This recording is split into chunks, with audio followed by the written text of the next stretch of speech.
fight between religions and the end. Many churches do not understand each other, as they generate characteristic doctrines. In fact, the correct thing was that all the churches of God had the same doctrine. In 2 Peter 1:20, he says that the prophecies are not of particular interpretation, which defines that the interpretation must be the same for everyone. But that is not the case. There are drastic differences between churches, and each one defines that her way of seeing is the correct one. But the correct thing is only one way. But secondly, Timothy 4:3 defines which groups seek teachers according to their wishes. And that generates several doctrines. This is because they do not support sound doctrine. So we must know that there is only one correct doctrine. In fact, the Church of God is one. But then which church is this? There is a war between saying that a church is made up of a group, or a church is a single person. And with that several people generate great problems and confusions. In 1 Peter 2:5 it defines that all are spiritual house, and thus all that are of God are priesthood of God. But then, communities are not churches. 1 Corinthians 15:9 defines that Paul persecuted the church of God. In that case the church is a group.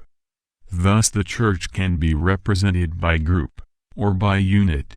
But both the group and the unit have the same direction.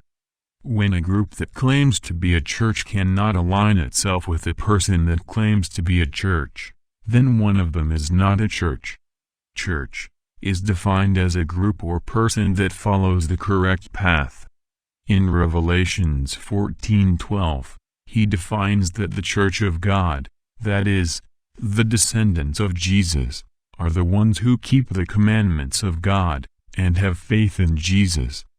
In Galatians 3:28, it clearly states that everyone should be one in Christ Jesus.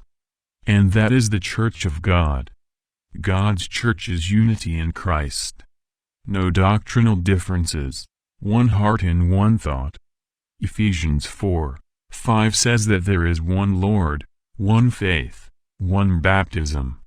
So what we have clearly is that the diversity of doctrines ends up forming Babylon. For the children of God have one faith. Be as groups, as a unit, you have to have only one faith. So the great difficulty today is to define correctly who wants to unite in one faith, or who wants to isolate in their concepts.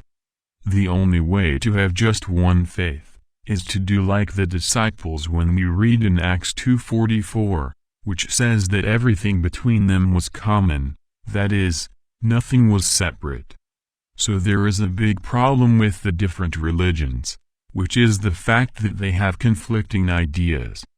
And each one defines what is important and what is not for their doctrine. Thus the true servant of God seeks to be taught by God, and seeks purity of heart to be taught by God, knowing that loving your brother is the foundation of the church's unity.